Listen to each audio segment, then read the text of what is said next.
கடக ராசி நபர்களுக்கு ரொம்ப பிரச்சனைகளை இதுவரைக்கும் அவங்க சந்திச்சிருப்பாங்க 2 வருஷமா. அவங்களுக்கு பிரச்சனை நீங்கதுக்கும் எளிமையான இந்த விஷய பரிகாரத்த செஞ்சாங்கன்னா, அவங்களுக்கு இத்தனையோ கஷ்டங்கள் இருந்தாலும், அவங்க முன்னோர்கள் செஞ்ச பாவங்களா இருந்தாலும் சரி, இவங்க தெரியாம எதுவும் பாவங்கள் செஞ்சிருந்தாலும் சரி, அத்தனையும் நீக்கி நல்ல வரவு வரதுக்கு வாய்ப்புகள் அதிகமா இருக்கு. இவங்க போக வேண்டிய கோயில் எதுன்னு பார்த்தீங்கன்னா, திருவண்ணாமலை. திருவண்ணாமலையில போய் திங்கட்கிழமை அன்று இவங்க கிரிவலம் போயிட்டு வந்தாங்கன்னா, இவங்களுக்கு எதுவும் தடங்கல் இதுவரைக்கும் இருந்துகிட்டு இருக்கு.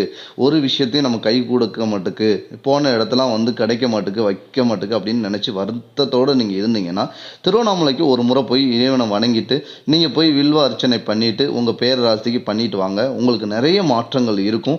அதே மாரி பார்த்தீங்க, நான் என்னால போக முடியல, எனக்கு கொஞ்சம் கஷ்டமா இருக்குது. இப்போ நேரம் சரியில்ல, சூழ்நிலையும் நான் வெளியூர்ல இருந்து ஒர்க் பண்றேன் அப்படின்னா, நீங்க உங்க வீட்டு பக்கத்துல எதுவும் சிவன் கோயில் இருந்தாலோ, நீங்க போய் வணங்கிட்டு, உங்க பெயருக்கு ஒரு அர்ச்சனை பண்ணிட்டு, அந்த கோயிலை சுத்தி மாட வீதின்னு சொல்லுவாங்க.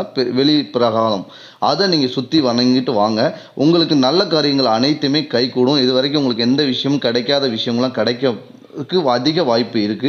அதே மாதிரி உங்களுக்கு எந்த வரமும் நீங்க இறைவனுக்கு நோக்கி நீங்க கேட்குறீங்களோ, அத்தனை வரத்தையும் இறைவன் கொடுத்துருவாரு.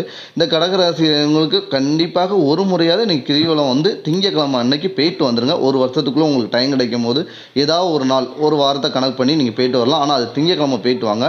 நல்ல விசேஷமா இருக்கும். உங்களுக்கு எந்த பிரச்சனை இருந்தாலும் அனைத்துமே நீக்கி, நீங்க ஒரு சுபகாரியங்கள் எந்த விஷயம் எடுத்து பண்ண போறீங்களோ, அது அத்தனையும் கை கொடுக்க வாய்ப்புகள் அதிகமா இருக்கு. இந்த வீடியோ பிடிச்சுன்னா லைக் பண்ணுங்க, ஷேர் பண்ணுங்க.